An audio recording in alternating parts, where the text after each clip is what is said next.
everyone, and thank you so much for watching this big mega compilation episode of all of my videos revolving Assassin's Creed 2 and specifically the Ezio Trilogy. Before we start, I have a quick ad read for you, so once again, thank you for watching, thank you for the support, and enjoy this mega episode. You know what sucks? Being dead tired. Fortunately for me, however, thanks to today's sponsor, sleepiness isn't an issue anymore because Helix Sleep has hooked me up and countless viewers at home with incredible night's sleep thanks to their premium mattresses, because that's what they do. Helix Sleep is looking to ensure sleep customized needs for you. So I've had my Helix Sleep mattress now for well over a year, and the one guarantee I have nowadays is a great night's rest. You can go to helixsleep.com/thecompletionist right now and save $200 off of your next Helix mattress order, which will arrive right at your door with free shipping. Then it's just a matter of unrolling the mattress from the box, which implies that setup is very simple. Helix also offers a sleep quiz to help assess which mattress is right for you. And they are so confident that you'll love their mattresses that Helix has a 100-night sleep trial guarantee. So you'll have more than 3 full months to determine whether the mattress is a great sleep fit for you. Beyond that, Helix Mattress does offer financing options, flexible payment plans, and a 10-year warranty. Now that is some serious bravado from a mattress company. But hey, personally speaking, again, I am more than a year down and I have had zero qualms with my mattress. So once again, if you're looking to get a good night rest with a great mattress, go to helixsleep.com/thecompletionist today. Again, that's helixsleep.com/thecompletionist. The link is in the box down below to get started. And hey, with that said, enjoy this massive Assassin's Creed Ezio Trilogy compilation. Thanks for watching, thanks for the support, and take care.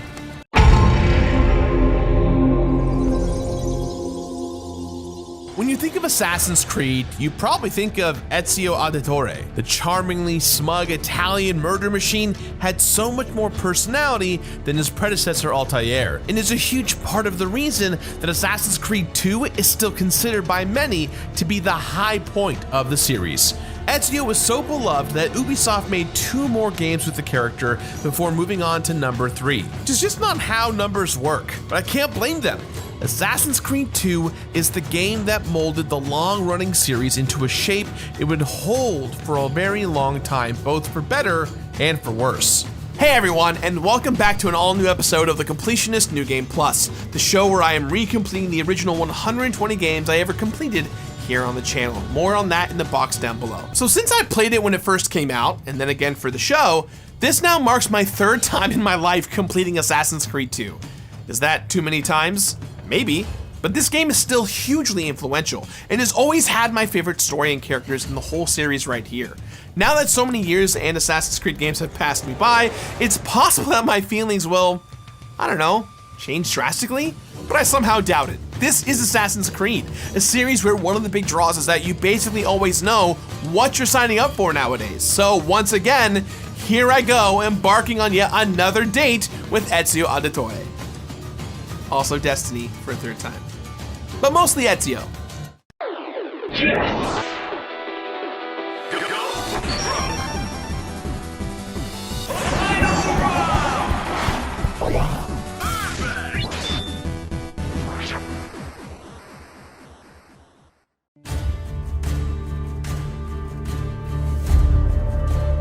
So the first Assassin's Creed game is fine. Its influence on an entire decade of gaming can't be denied, but it was really buggy and frustrating to complete. And even some of the game's biggest fans would probably admit that Altaïr is a little bit of a blank slate. So when the second one came along, it was a relief to meet Ezio, who's likable and smug and self-absorbed and charming, all in equal measure, and who has a real arc where we get to watch him grow and change over a number of years. Ubisoft also streamlined a lot of the little gameplay stuff, and when I think back to the early days of the Assassin's Creed franchise, I think about this game. The first game set a template that the series would stick to for a very long time, but this is the game that perfected that template and truly set the course for the direction of that series that would take over the following decade. They even just straight up made 2 more games about the guy because everyone loved him and they were in no rush to get 3 out, which in hindsight is, you know, kind of fair. But hindsight shapes a lot of how I feel about these games now. At the time, it just felt like the game I had wanted the first one to be like, and the future of the franchise was wide open. And it says a lot that the other two Ezio games were as fun as they were. I've completed them both before, and they definitely provide more of the stuff that works in this game, which is impressive when you have a series built around exploring new time periods. But everyone's still down to just hang out in Italy for a couple of years. Look, the Assassin's Creed series has had all sorts of ups and downs since then, so stopping to watch a trilogy in between two installments doesn't even strike me as weird anymore. They knew they had something with Ezio, and so they capitalized on it. But what I didn't know at the time was that in a lot of ways, this would remain the high point of the series for a while. It may still be, depending on who you ask. I definitely think it has one of the more memorable stories outside of the modern storyline with Desmond, which is, I don't know, fine. No one played these games for Desmond, but he's still here doing Desmond stuff, like using the Animus to relive the memories of his ancestors while navigating a conspiracy involving Templars, assassins, and the super shady Abstergo Corporation. Meanwhile, back in Renaissance Italy, his ancestor, Ezio Auditore di Firenze, is avenging the death of his father and brother, while training with his uncle to be a super cool assassin. But of course, he runs up against the Templars and Rodrigo Borgia, who wants to use one of the mysterious Apples of Eden artifacts to open a mysterious vault, so he can do some power-hungry, mysterious stuff. Assassin's Creed 2 commits to the hodgepodge of sci-fi and history established by the first one, and doesn't really change much in a gameplay sense either.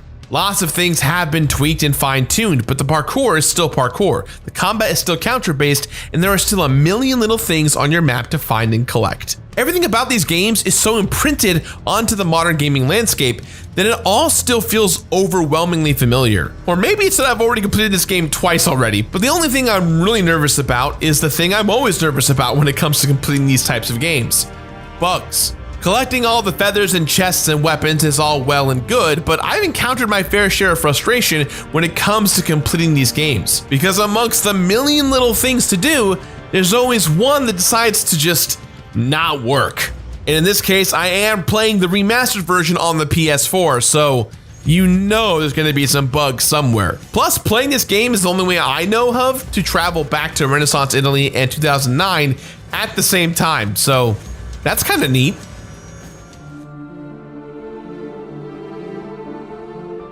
So the Assassin's Creed series finally started mixing things up with the last few installments, but Assassin's Creed 2 still feels like the definitive Assassin's Creed game, which I mean as both a good thing and not so good a thing. Because Ezio's first outing is definitely the poster child for the franchise's greatest successes, and also its greatest failings. Let's start with the story, because I think that it might be the most successful in the whole series, thanks in large part to Ezio. Plus, the world of Renaissance Italy is just delightful, and the way that real-life historical figures like Borgia or Leonardo da Vinci are folded into the story is awesome.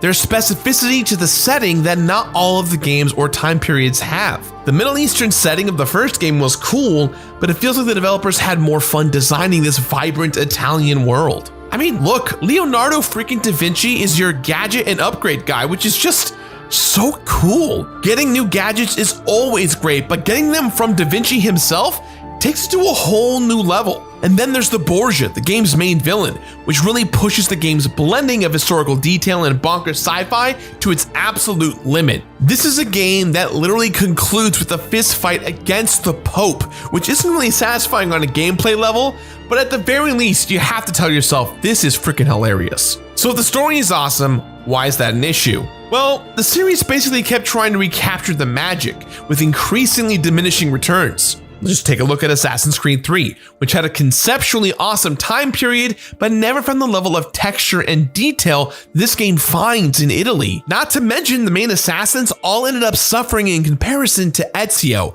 with lots of returns to the stoic, boring archetypes that the first game fell victim to. And of course, there's Desmond and all of the modern day Abstergo stuff. Now, I actually think this is the only game that nails the balance between these two stories. There's a lot less yanking the player back and forth between the timelines, and all the stuff with the Apple of Eden and overarching sci-fi conspiracy stuff still feels like it might be heading somewhere interesting, which if you've played the other games, especially the third one, it's not going in any cool direction. So the series was basically incapable of milking the sci-fi stuff any further, and eventually kind of just stopped trying and let itself just be a historical assassin series, which is fine, but I really appreciated the way they complement each other here. The Desmond stuff isn't frequent enough to detract, and I enjoyed wondering where it all was heading. But now that I know the answer is nowhere, I could sense how unstable it all was from basically the very beginning. But the Italy stuff mostly crushes it, and it sets a high bar that was never really reached ever again, even in the other two Ezio games. Because making a great game is one thing, but it's a bummer watching a series consistently try and fail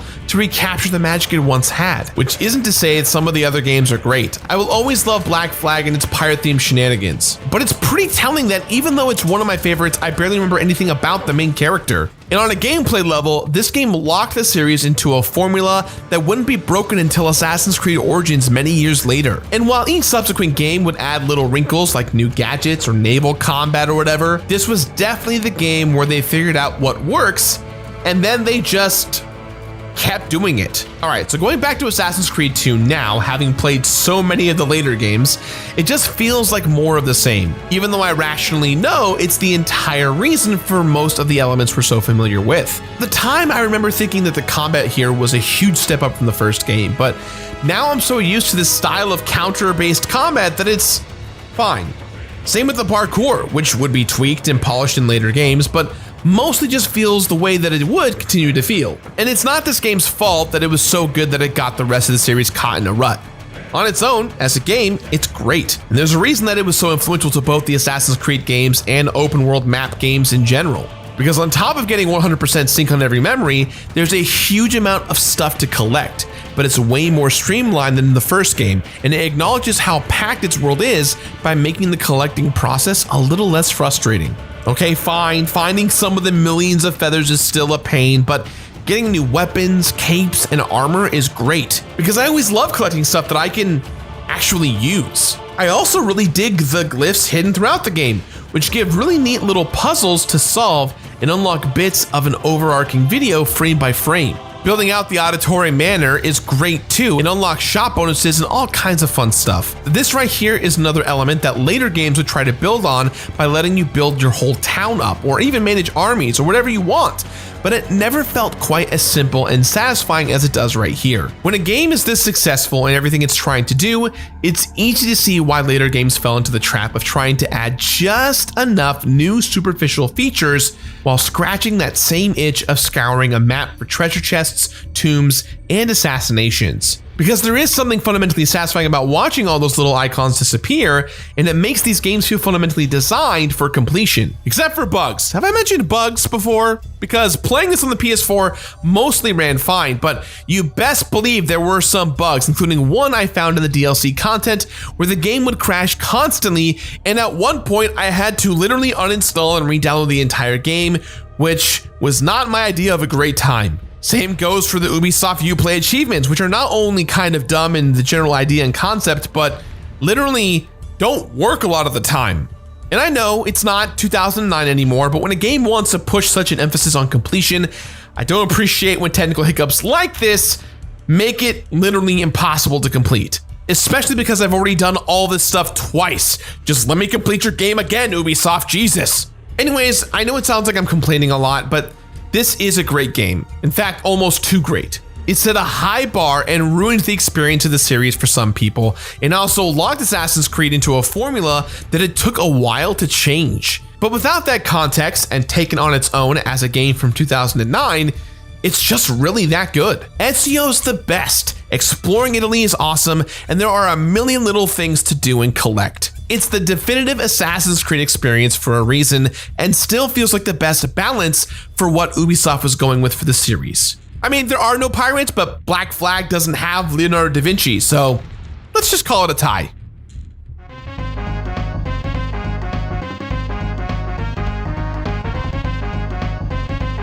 Much like the other Assassin's Creeds, this is one of those games where completion is meant to be its own reward. Having all the weapons and capes is great, but there's nothing specifically for 100%ing it, which I was bummed about when I first played it, but at the time I knew what to expect. There are some smaller rewards along the way, like a dope warhammer for collecting 50 feathers, and the Altaïr cape for collecting 100 of them. When you wear it, it raises your notoriety, which is the opposite of helpful. I kind of appreciate that instead of a super useful item, it's just like, wear this and everyone hates you. It's kind of funny. You can also buy Altaïr's outfit with Uplay points if you're a big fan of both Altaïr and Uplay for whatever reason. But let's not get Altaïr's outfit confused with Altaïr's armor. You get Altaïr's armor, which is the best armor in the game, when you complete all of the secret tombs that are in the world. Completing all of those cool cryptic glyph puzzles you see throughout the world will give you a cutscene of what seems to be Adam and Eve running away from something. I never really understood what it meant, let alone what all the sci-fi stuff meant in the end, but I always liked this cool little cutscene I got. The best reward, though, is just watching your villa get doper and doper as you play. You can see your art, get discounts from fully upgraded shops, and even look at portraits of people who you've assassinated, which is a bit morbid, but who am I to judge? Completing each set of collectibles adds to your villa's income too, so you get to feel some sense of forward progression. But since this is my third time playing this game, it mostly felt like checking stuff off of a list and reminded me of how much more satisfying it was the first 2 times around. Assassin's Creed 2 is a great game, but I'm not sure it's great enough to justify completing it a third time around in my lifetime. And even though it was the most influential game in the series, it has gotten a little bit dated, so it's not necessarily the one I'd mostly want to revisit if I didn't have to. While I recompleted Assassin's Creed 2, there were 11 deaths, because Ezio still loves just randomly jumping off cliffs and into rivers sometimes, but at least he can swim this time around, which is more than Altaïr could say. 30 codex pages, 100 feathers, 30 paintings, 20 glyphs, 22 weapons, and 5 different sets of armors collected. It's a lot, but when I set out to complete an Assassin's Creed game, I'm still fully aware that completing stuff is a part of the appeal. 51 trophies unlocked, most of which just happened as I played and started collecting everything. But that does not include the Uplay rewards, which were even more glitchy and annoying than I ever remember them being. 35 hours of total playtime, which is probably quicker than either of my other playthroughs because there was a lot less wandering around and exploring. And 2 hidden blades, which is and always has been better than 1. It's just math. So there you guys go. I've completed Assassin's Creed 2 for the 3rd time in my life. I have played so many of these games by now that they all kind of blur together, but this one still stands out for how much it blew my mind when I first played it, and for the fact that Ezio is still definitely my favorite assassin of all time. If you came to these games late and somehow never played this one, you should absolutely check it out because the story, the world, and characters are fantastic. But other than that, this game very much set the mold for what Assassin's Creed games are, and if you're revisiting it now, you basically know what to expect. So, with that in mind, guys, I still give this game my completionist rating of finish it. Finish it!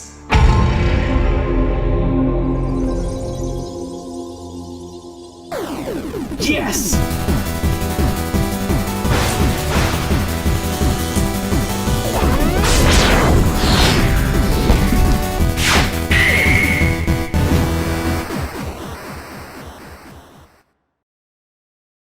So I never really talked about this that much on the show, but I am obsessed with Assassin's Creed. Not for the story, not for the gameplay, but for what the entire encompassing image is. I really enjoy assassinating, I really enjoy building up armies and things like that. And I've actually enjoyed Ezio and his whole journey. But there was a point where we saw Assassin's Creed 2, Assassin's Creed Brotherhood, and Assassin's Creed Revelations all get released in a 1-year cycle back to back to back. And that's a lot to take in when you really want to focus on creating a good character like Ezio. Up to this point, the entirety of Assassin's Creed was a new assassin to go along with Desmond, but we hung out for 3 times with Ezio. And honestly, I'm not going to complain about that. But me personally, I haven't moved forward in the Assassin's Creed timeline yet because I like Ezio so much. Assassin's Creed the film just came out a couple of days ago, and if you want to see my review of that, you can go ahead and click the link right here to my personal channel. I'll give you all of my glorious insight when I thought of that movie. So I thought, for us here on the show, let us move forward with one more entry in the Assassin's Creed franchise. Today, we're completing Assassin's Creed Brotherhood. I have my Ezio, my Assassin's Creed hoodie. I wear this all the time and act like I'm an assassin. but I am not an assassin.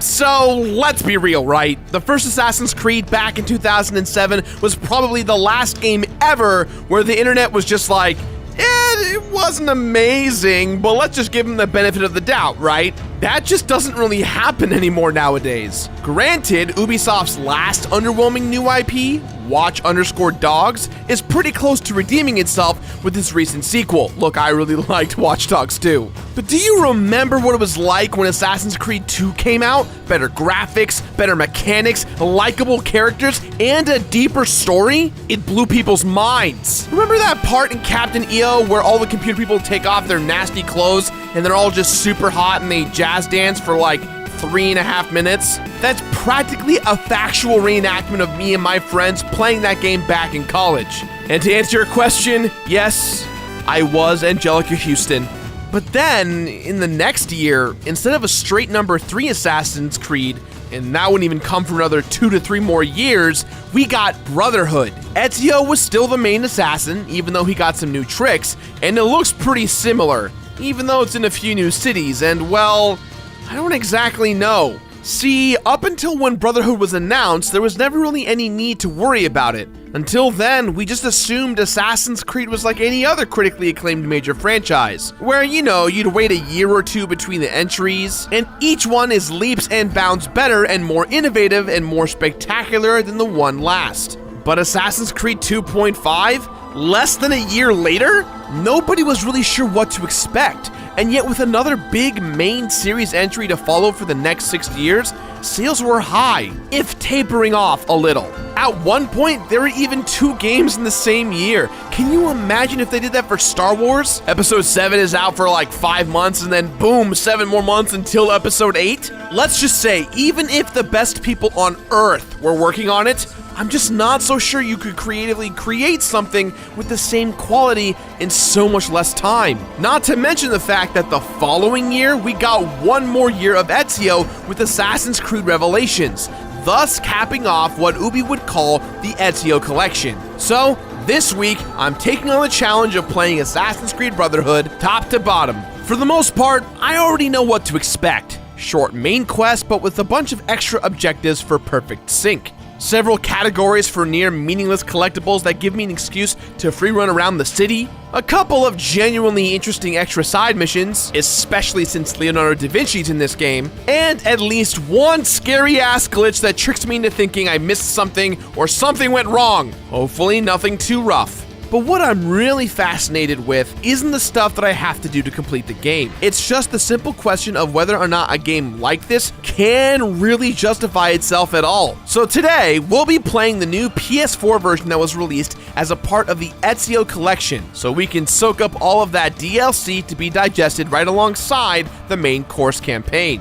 So before all of you freak the fuck out, I know the internet widely hated the idea of the Ezio Collection, and even more so that it wasn't really a full-fledged remastering, which I definitely agree with. But those news sites out there that posted the videos of the NPCs, that never really happened to me on the PS4, nor did it even get close to happening. And low-key, my absolute favorite thing to come out of these remasterings for the PS4, all multiplayer modes and their respective achievements have been removed from this version. And quite frankly, as a busy completionist with lots of things on his plate, I'll go ahead and say a good riddance. Now don't get me wrong, the multiplayer was actually awesome for the PS3 and the Xbox 360, but I learned quickly that today I couldn't get matches to queue up, and I weighed my options. It would take me way too much time that didn't seem worth my investment, especially since I hate multiplayer achievements. Sorry, I'm fine, God damn it, stop making these so hard! I could review so many different brand new games if they didn't come with long-winded achievements. I know that completionists aren't the target demographic, but holy hell, give me a break!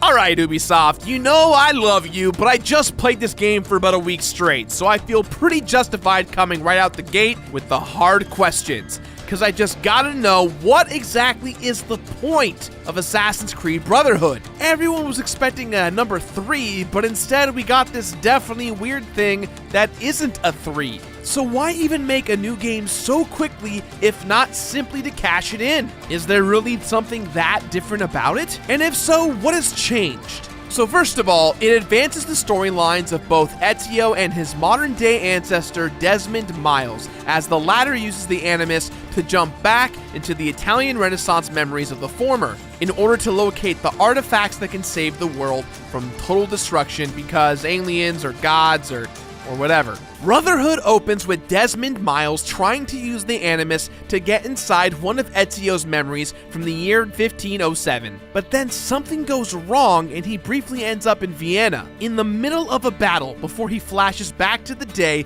his family's country villa was similarly destroyed, which sends Desmond hurling even further back into time just after Assassin's Creed 2, where main villain Pope Rodrigo Borgia has disappeared, and his papal staff, which was holding one of the artifacts, goes into the floor of the Vatican. Ezio and his fellow assassin / Uncle Mario ride back to their villa in Monteriggioni and find it under siege by Cesare Borgia, the son of that same creepy Borgia Pope from the last game. Mario is unfortunately killed in the ensuing battle, which leaves the villa in ruins, and Ezio passes out as he was chasing Cesare towards Rome. When Desmond comes out of the Animus, he and his fellow assassin pals, Lucy, Sean, and Rebecca, have arrived at the present-day Villa Auditore at Monteriggioni in modern-day Italy. They decided to use it as a safe house while trying to recover the artifact from wherever Ezio put it, using the Animus to look for it. Lucy also seems to think that when the alien ghost from the ending of the last game touched it, something about it changed, and Desmond begins to see visions of a much older Ezio around the villa. Eventually, they deduce that Ezio came back to the villa much later and hid a bunch of numbers and glyphs all over the place. And as they inch closer and closer to finding that MacGuffin, they decide that Desmond once again needs to go back into the Animus to find more clues so they can find the rare artifacts before Abstergo and the Templars do. So that's pretty cool, right? At first, I thought so too, until I realized that it's basically beat for beat the same story as Assassin's Creed 2, where Ezio is chasing down the Borgia who killed his loved ones and gets mixed up in a crazy alien-fueled save-the-world mystery on the side, while Desmond and his same sexy modern assassin friends from last time are somehow able to operate a delicate piece of machinery like the Animus while they're on the run. Sure, it once again puts Ezio in a high-stakes situation that gives his character some room to mature into a leader, uniting new assassins and training them to form the Brotherhood, but it's seriously like Hangover 2 level plot similarity. In fact, hey, a little joke for you right here, right now, off the top of my head. What do the Hangover 2 and Assassin's Creed Brotherhood have in common? They could have both just skipped straight to 3 and no one would have known the difference. That is, I guess, until you really look at the game. One place that Brotherhood unequivocally improves over its predecessor is in pure production value. It was almost hard for me to remember which stuff happened in which game, considering how similar the two are. And I really went in expecting them to be almost identical, but in this one way, there is no doubt that Brotherhood is the clear winner. The shift in setting to the absolutely enormous buff boy-sized city of Rome gives the scenery and platforming a nice change of pace from the tighter series of smaller cities in 2. And a lot of the more normally much more boring rural areas are fully detailed in ways that they never once were before. Even the character models, which in past games looked pretty rigid and goofy, finally started looking really sharp and textured this time around. We did play the Ezio collection, so of course all 3 games look the best they ever have. So on one hand, you have articles and videos being published about how freaky some of the models from the original Assassin's Creed 2 game have turned out in this Ezio collection, and on the other there's me, where every time I'd come back from a break and unpause Brotherhood, I'd have to take a second and just go, wow. What was that? Oh, Owen Wilson? I'm sorry. Did you say Ned Flanders from the cartoon classic sitcom The Simpsons? No, I did not say. I said Owen Wilson. Okay. All right. Just check. Now, technically speaking, these games aren't remasterings. They're enhanced versions. And maybe there's been more incidents in which the game has looked horrible for users, but for me, everything turned out awesome. But still, for as beautiful as the game truly is, even now, I can't for the life of me remember one specific thing that absolutely blew me away in Brotherhood in the way literally everything did in Assassin's Creed 2 when it first came out. Let's take the music for example. It's very appropriate to the setting and the slick production that makes the recording sound really great. But all the tracks just kind of borrow that weird 7th console generation post-Robert Downey Jr. Sherlock Holmes movie soundtrack. And yo, don't pretend you don't know what I'm talking about. That's totally a thing and you guys know it. Harpist chords playing quirky melodies, echoing drum stabs, inexplicable slide guitar. It's all goddamn there. It doesn't feel so much like a movie set in the Italian Renaissance as it does a low-budget CBS drama set in the Italian Renaissance. And that's pretty much par for the course as far as artistic inspiration goes for the game in general. Overall, Assassin's Creed 2 was a game I definitely walked away with having a pretty damn good time, which must mean that somewhere Brotherhood obviously has a bunch of good stuff going for it too, right? Like take the sound effects for example. Something about that sound of clacking metal and the crunch of stabbing dudes is always great. Also, the voices in these games are always pretty good too. You do this, Claudia, and you are on your own. I've been on my own for 20 years. Major motion picture actress and emotionally vulnerable sloth lover Kristen Bell returns as Lucy. We need to get our hands on Ezio's Apple of Eden. And Nolan North and Roger Craig Smith are great as Desmond as Ezio per usual. And it is now customary for you to fire cannonballs at visitors. But again, it's just more of the same stuff as last time, but done slightly better so we don't get bored or stop playing right away. Even the writing, while average at best, has pretty decent pacing and gets the job done. There's just not really anything here to write home about. And I think in the original, it might have been different because there was the multiplayer aspect of the game. And yet, impossibly, I still somehow count my experience as positive. And in the end, that's kind of just where I have to land on this. I can't really put my finger on anything that really stood out as something that totally ruined the way it looks and sounds. And it's definitely a noticeable improvement over 2, but after taking a step back and looking at it as a whole, it's just not very inspired. It's like the video game equivalent of the $6 burger. Sure, it's the best looking and the best tasting thing you can get, but in the end, you're still eating at Carl's Jr. or at Hardee's or whatever the fast food place serves the $6 burger where you live, or maybe you live somewhere where they don't have the $6 burger, or you've never even heard of the $6 burger. But the point is, you get what I'm saying, and what I'm saying is sometimes I still just get the $6 burger. It's not a bad burger. It's all right. Could be better.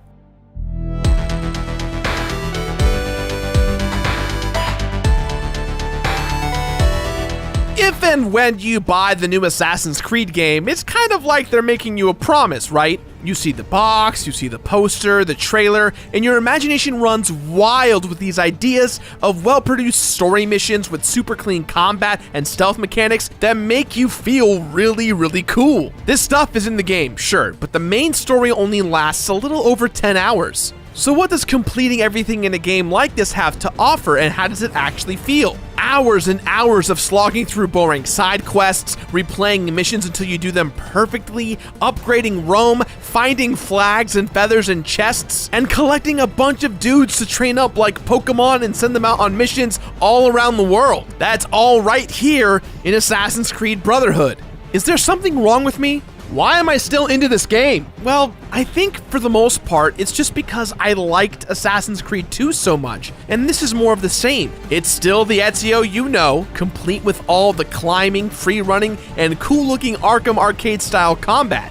But while this time you are in Rome, which you only saw a tiny bit of in the last game during the last fight, you're at least still definitely in Italy, and it for sure feels like it. But there are a few tiny changes, like addition of the crossbow and long-range poison darts, that add a little variation to some of the most tired parts of the original Assassin's Creed 2. For example, the renovations now occur in the town you spend most of your time in, rather than a separate map at your family villa. And as you take out the Borgia towers around the city, more places are made available for you to fix up. Also, the combat now favors an aggressive strike first, then break the enemy's defense style, which I really enjoyed since combat where you have to wait for the right time to parry always breaks my immersion just a little bit. They also included a spiffy new one-hit kill chain mechanic to the game that enables you to press a button in context-sensitive situations and use things like your pistol and your knives in cool cinematic ways, which is awesome for breaking up the endless monotony of slaughtering Roman soldiers. See, I think what happened with Brotherhood was that since it wasn't the huge step forward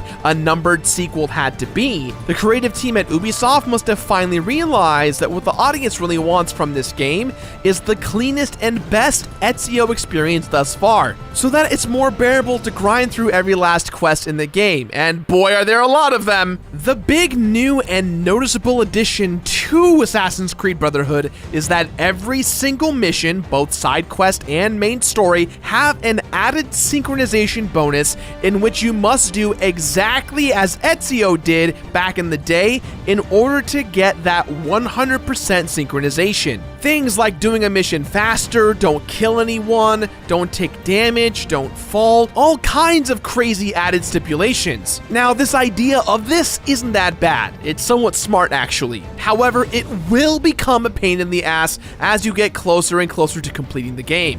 There will be a mission or two where you'll want to tear your hair out because you almost beat it or it seems impossible. In addition to perfecting every sequence to 100% sync, which you can now replay at will by mission from the Animus menu, completing the game means renovating every shop in Rome. There's the quests you get from the shops themselves and tons of materials to collect from chests and specific NPCs. 10 more crazy hard puzzle glyphs which unlock more of the crazy alien story from the last game. Mercenary, courtesan, thief, and assassin guild missions and challenges, which themselves need to be completed with 100% sync because everything in this game has the 100% extra sync mission stipulations. Okay, ready? 3, 2, 1. Plus, there's the regular Pigeon Coop-style assassination contracts, the quicker Templar agent missions, a set of weird love story missions with explorer Amerigo Vespucci's cousin Christina, and even a tough set of VR missions, not to mention the collectible feathers, flags, and secret flags, which you can find in the 6 Zelda-esque layers of Romulus.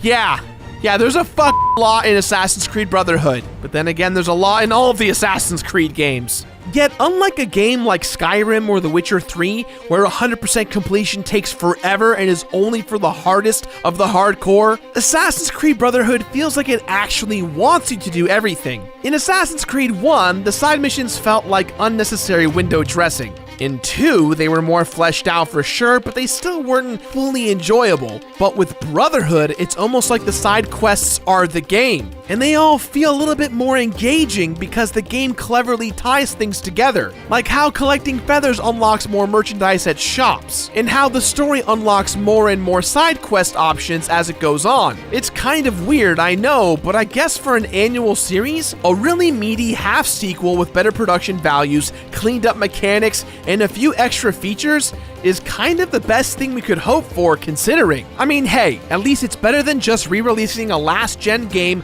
on a current-gen game console as a stopgap to, oh yeah, never mind. My point is, it's obvious that the devs tried to do something interesting with the job they had to do, but the question still remains, was it worth it? For one thing, I don't think I ever would have went back and played this again if it weren't for the show or my incompulsive need to complete everything. Just because it's so generally forgettable and all the Ezio games kind of blend together. But if the rewards are good, I could actually see myself walking away from this one feeling pretty satisfied. And I hate to say it, because it genuinely makes me feel like a consumer whore purely because I liked Ezio last time, and it's still fun to be him again. Damn.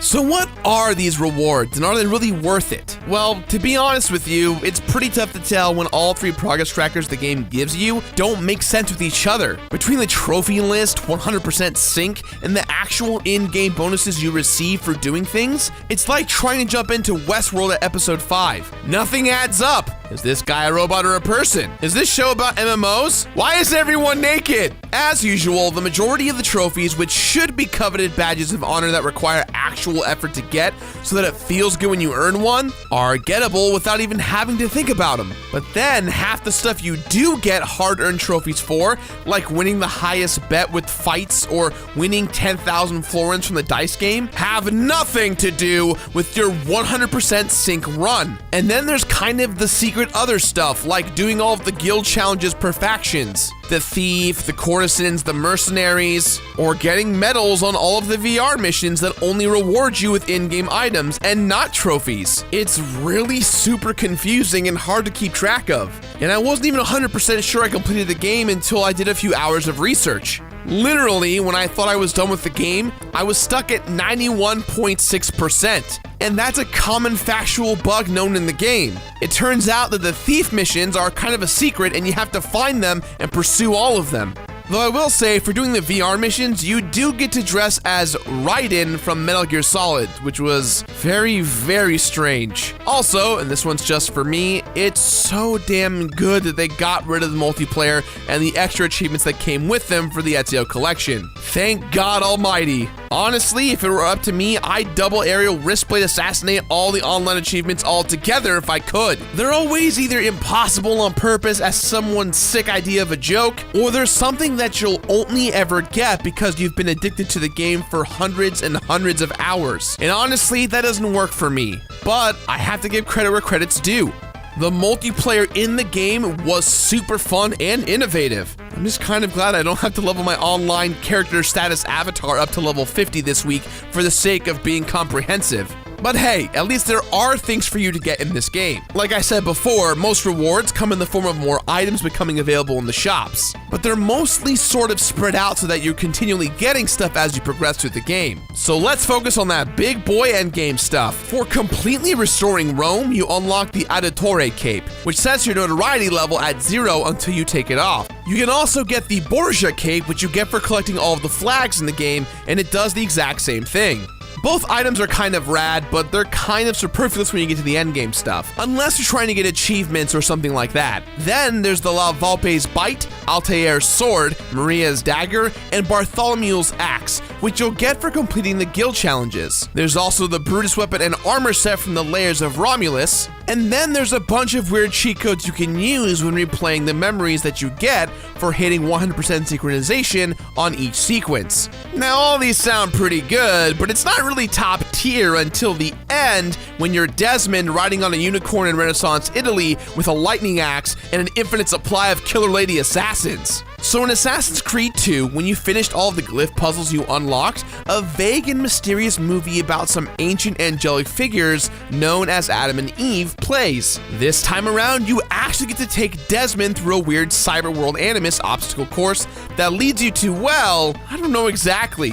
Here's a tiny spoiler for the game's twist ending and some plot details so vague that even 2013 blockbuster Prometheus looks at it and goes, ugh, I don't know, man. But hey, at least it looks cool, and the glyph puzzles themselves are pretty interesting to make up for it. If this was the only reward in the game, I'd be super pissed, but since it's one of many, I'm cool with it. In my playthrough of Assassin's Creed Brotherhood, there were 8 deaths, 28 failed attempts at 100% synchronization, 52 hours of total playtime, 102 Borgia flags picked up because for some weird reason there's 101 in the game, but my game glitched out and I skipped one, so I got 102, which luckily didn't fuck things up for me, because that happens a lot in Assassin's Creed games. Looking at you, number 1. 10 feathers collected, several Rome monuments and shops restored, 12 assassins recruited and trained up, and 0 multiplayer played. Woo! Thank God. Look, it's fun, but to have done that on top of all of this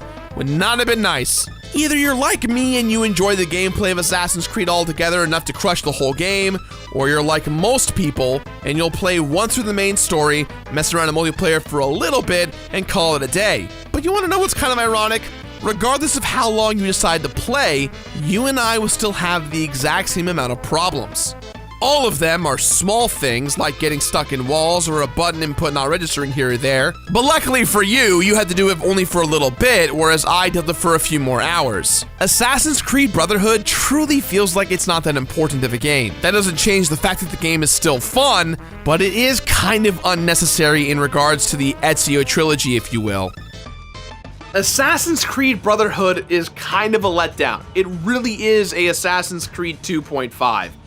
The story is pretty much the same. It's got some fun new gameplay elements, but at the core, it's another Assassin's Creed game, and I honestly don't think the world would be that bummed out if we didn't get to play this game and move on. At the core, Ezio is still badass. I like the overall arc of the Animus situation, but it does just kind of miss the mark. So, with that in mind, guys, I give this my completionist rating of play it.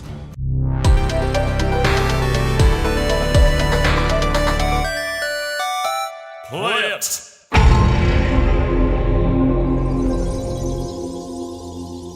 You know that a series has gotten huge when there start to be a smaller series inside of the larger one, like the Captain America trilogy in the MCU, or the many thousands of Mario sports spin-offs, or in this case, the Ezio Trilogy that sits nestled in between Assassin's Creed and Assassin's Creed 3. The protagonist from the second Assassin's Creed game, Ezio Auditore, was so dope that he got 2 more games before the series moved on to the next number, creating a neat little trilogy package within the hundreds and hundreds of Assassin's Creed games that exist. But the third Ezio game, Assassin's Creed Revelations, is the end of his trilogy, and it's at its best when it feels conclusive. So let's take another stab-filled journey back in time and complete Assassin's Creed Revelations. Here comes a new challenger! Yes! Danger!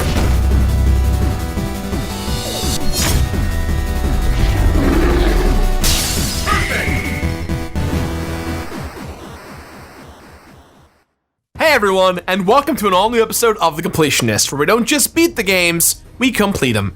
Now, I know that there are a seemingly endless number of games in the Assassin's Creed franchise, and that the last few installments have been a major shakeup to the whole formula.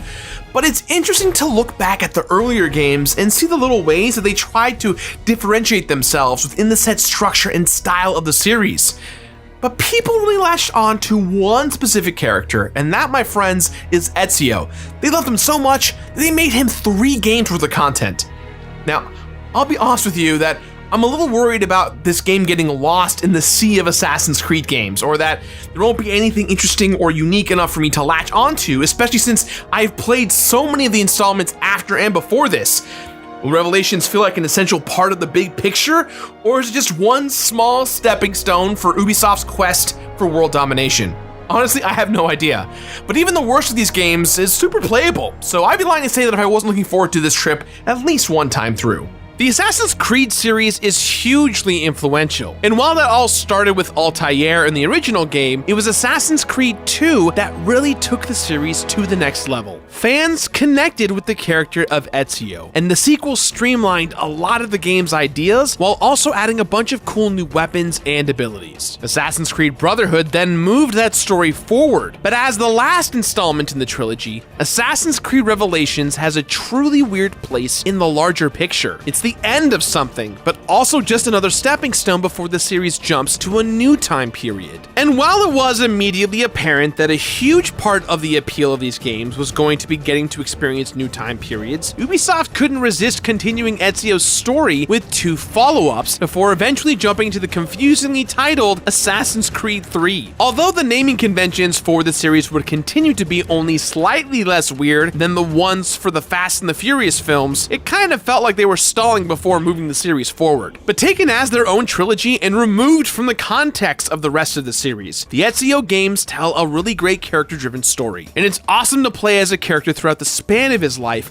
and watch him age across several games. They're even bundled together in the Ezio collection on PlayStation 4, which is how I'll be playing it. Assassin's Creed Revelations picks up where the previous game Brotherhood left off, with Ezio and Altaïr's present-day ancestor Desmond trapped in a coma. This This means he has to use the Animus, which is the creepy sci-fi device used in all of the games to help Desmond access his ancestors' memories, and put his broken brain back together. He also needs to collect new memories of Altaïr, tying the first game into the Ezio adventures. In the Ezio segments of the story, our aging but still dashing Italian murder hero finds himself in Constantinople. He also finds himself in some of Altaïr's old stomping grounds, like Masyaf from the first game. And then he, assassinates people. Taking the action out of Italy is great, and it helps Revelations stand out. Because Altaïr's there, it feels like a very special crossover episode, and would be a very neat way to wrap things up. Except, of course, that there are going to be 300 more games after this. Assassin's Creed Revelations doesn't try to reinvent the wheel, or the hidden blade for that matter. In fact, it's the first game at this point in the series that doesn't feel like it's really bothering to contribute new ideas. It's there to draw on what's come before. And so, Ezio, Altaïr, and even Desmond do the things that they've been so great at doing up to this point. Stab people, climb buildings, collect treasure, and in the case of Desmond, have some absolutely wild dreams. The combat and parkour all feels pretty much exactly the same as it has before this. If you're into the basic mechanics of the Assassin's Creed games, they're all here. You can slit throats from the shadows, fight by countering enemy moves, and dive into terrifyingly shallow bales of hay. The only things that are really new are the den defenses. After capturing territory from the evil Templars, who are the villains in pretty much all of these games, they'll send guys to capture them back. You've got to defend your territory in what's basically a tower defense minigame, but everything else is pretty typical Assassin's Creed shenanigans. Like many of the games in the Assassin's Creed series, Revelations feels very much designed with completion in mind. There are a jillion things to collect, just like always, and some cool hidden challenges to find, but it should be just as doable as the others were, and hopefully without the technical setbacks and glitches that I dealt with in the first one. So if you allow me to return to my hastily formed Fast and Furious metaphor, the first game is The Fast and the Furious. It lays the ground rules. It stars a bald guy who doesn't like talking that much, etc. Assassin's Creed 2 is Too Fast, Too Furious. To Assassin's 2 Creed, if you will. Brotherhood is Tokyo Drift because why not? And Revelations is the confusingly titled Fast and Furious, which is somehow the fourth installment of that series. Vin Diesel is back, or in this case Altaïr, and is mostly just there to wrap things up before the series tries to reinvent itself. It's a perfect metaphor, and I stand by it.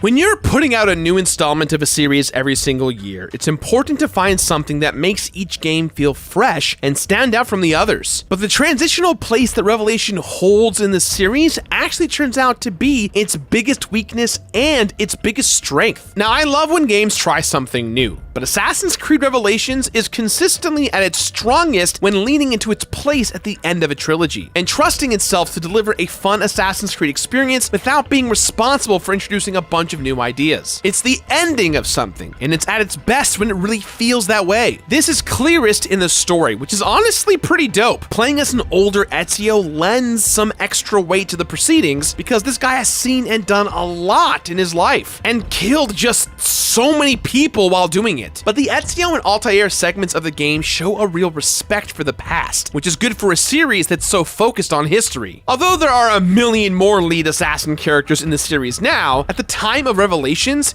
it was just the three: Ezio, Altaïr, and Desmond. So it only makes sense that the story in this game is very much about bringing those three characters together to wrap up this stage of the story. The only one of those characters it kind of falters with is Desmond, because it's not an ending. He's in the next game, which means that his stuff feels the most inessential. The way that his fragmented mind is visualized is very cool though, with an island that he can use to access memories. And you can do the 5 Desmond missions pretty much whenever you want, though there is a recommended order. These sequences are in first person and use a mechanic that involves placing blocks you can walk on. The same goes for the DLC, The Lost Archive, which is basically an additional Desmond adventure. It's kind of a neat puzzle mechanic, but it feels weirdly out of place in the rest of the game. It's a good idea that isn't committed to, and further contributes to Desmond's bits feeling kind of like a filler. To even unlock these missions though, you have to collect animus fragments as Ezio, but you only need about a third of them to get the Desmond sequences, which is fine because I'm definitely going to swipe all 100 of those bad boys. The Assassin's Creed games have always involved lots of collecting, and that does not change here. But as with all of the other games, the map is hugely useful for letting you know where everything is. And once you get 50 of the fragments,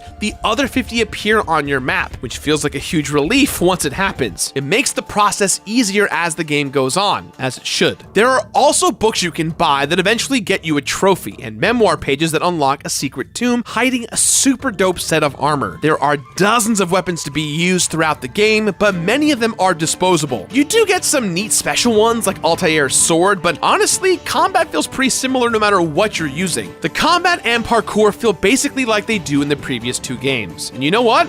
That's good. The collecting feels basically the same too. While the style eventually got stale to the point that Ubisoft would totally change it for the most recent games, it wasn't there yet in Revelations. And besides, it's weird to go changing stuff in the last installment of a trilogy. That consistency is where Assassin's Creed Revelations really shines. The biggest new addition to the series is also probably the game's weakest element, the den defenses. Assassin's Creed Revelations features something called the Mediterranean Defense Game, where you can seize territory from the Templars and try to hold on to them. You train assassins and then send them on missions, and it's a neat little distraction to the main attraction that is stabbing thousands of guards in the neck. But sometimes the Templars try to get their territory back, and then you have to defend it in what's basically a tower defense minigame. And although I don't have anything against minigames, I want them all to feel like a natural extension of the game's world, whereas this one just feels kind of generic and not Assassin's Creed-y enough. But fortunately, if you manage your territories, you won't have to do these den defenses too often. You have to do a couple for the sake of getting a trophy, but not enough that it hugely detracts from the game. Still, it kind of sticks out like a sore thumb because it's the biggest thing that's new and the weakest part of the game. But once you get back to old-fashioned assassin activities like sneaking through shadows and stabbing two dudes at the same time, it all just feels right. And once the story can really get to the business of resolving things for Ezio and Altaïr, I was fully wrapped up in it. It got me thinking about the games that belong to a long series like this one. Since all of the Assassin's Creed games came out pretty close together, it's a series with a lot of history, but not one that goes particularly far back. So there's no real nostalgia to lean on, and each game needs to strike a balance between innovation and giving the fans what they want. When Brotherhood and Revelations came out back in the day, I was actually a little bummed because I just wanted Ubisoft to hurry up and give me my new time periods. It seemed like the whole point of the series was to drastically change up the setting each time. But there's something to be said for what a consistent product Ubisoft was putting out at the time. Diminishing returns hadn't quite set in yet, and Revelations puts less energy into driving the franchise forward and more into just being like a good video game. And more than that, a good resolution to the historical story it had been telling. And that's more important. Because, like, sure, everyone loves the high-speed car heists of Fast 5 or the inexplicably named The Fate of the Furious. But some of us yearn for the days of simple movies about drag racing.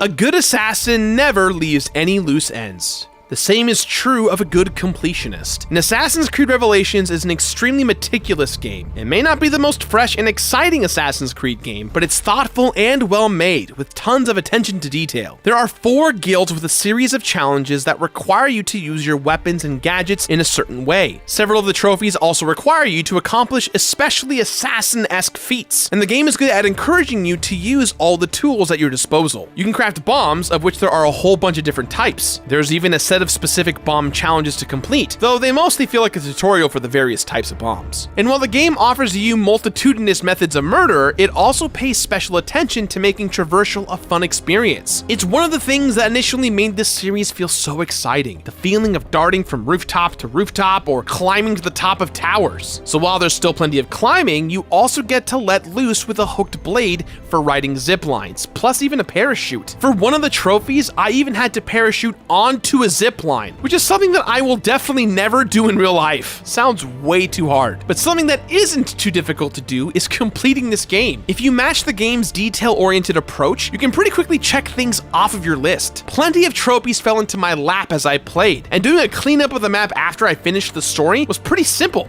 because the game lays everything out for you. In fact, it even gives you optional objectives in each mission so that you can get 100% synchronization. And fortunately, there's only one optional objective per section. In some of the later games, this mechanic can get a little out of control, but here it was pretty manageable. So I obviously did all of those on my run through the story because it involves the words 100%, and you know I can't resist. Plus, it saves a lot of trouble later on, and then you can explore the world and collect the last little bits and pieces, appreciating all the little details that these games have to offer along the way. This series is like catnip for history buffs, and with good reason. And yeah, lots of liberties are obviously taken with the events that happen in the story, but you can tell that lots of research is always involved to make the time period feel lived in and natural. And although Revelations mostly takes you to the types of environments you've already seen if you've played the other games, there are always cool little bits of texture. And the game looks pretty good on the PS4 too. It obviously can't stack up to some of the later games in the series, it still looks really pretty. You can really count each of the gray hairs in Ezio's beard, you know? These are definitely the type of games that benefit from increasingly dope visuals. You can't buy into existing in a radically different time and place if the sights and sounds aren't up to snuff. It's just like the 7th Fast and the Furious movie, aptly named Furious 7.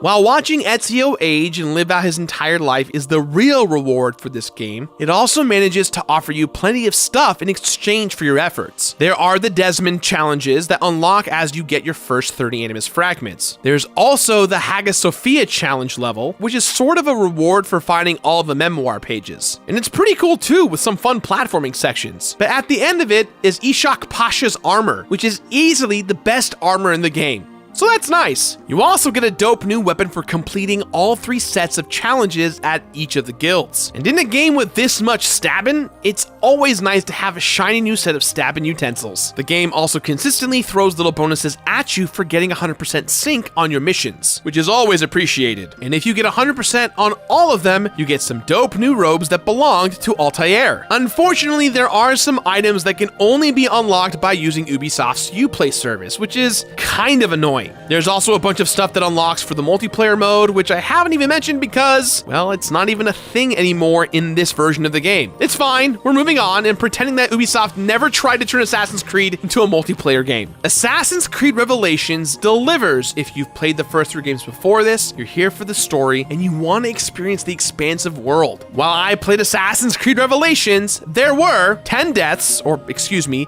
desynchronizations, 100 Animus fragments collected, 51 trophies unlocked, 34 hours of total playtime, and a whopping 9 Fast and the Furious movies if you count future Best Picture winner Fast and Furious Presents Hobbs and Shaw. All told, Assassin's Creed Revelations is exactly the game it needs to be for the place it holds in the franchise. Some new stuff, like the den defenses, doesn't quite stick, but if you like these games and played the 3 before this, there's really no reason not to play this one. It gives a fan-favorite character an epic send-off and plays exactly the way an Assassin's Creed game from 2011 should play. Even though the series has moved on, Assassin's Creed Revelations was definitely a major stop on that journey, as opposed to the filler I once took it for. So there we have it. I don't think I would call Assassin's Creed Revelations my favorite in the series, but it definitely is one of the better ones. Some of the other time periods are more interesting or have catchier hooks like pirates or ancient Egypt, but this game is the only one that has to close out an entire trilogy. That said, I don't know if I'd be bothered to get all the achievements just because I'd rather do stuff with more tangible rewards, and life is too short for tower defense minigames. So, with that in mind, guys, I give this game my completionist rating of finish it. Finish it. That's all the time we have for today, guys. So please, as always, let me know what you thought about today's episode somewhere on the internet. If you like the show, do me a favor, hit that like button. And hey, stick around, hit the subscribe button, and click the bell for all notifications on all the time. We do new videos every Wednesday and Saturday. Guys, I've been Jordan the Completionist, and if you want to support the show, head over to patreon.com/thecompletionist or buy some merch at thecompletionist.com. We'll see you next week. Bye.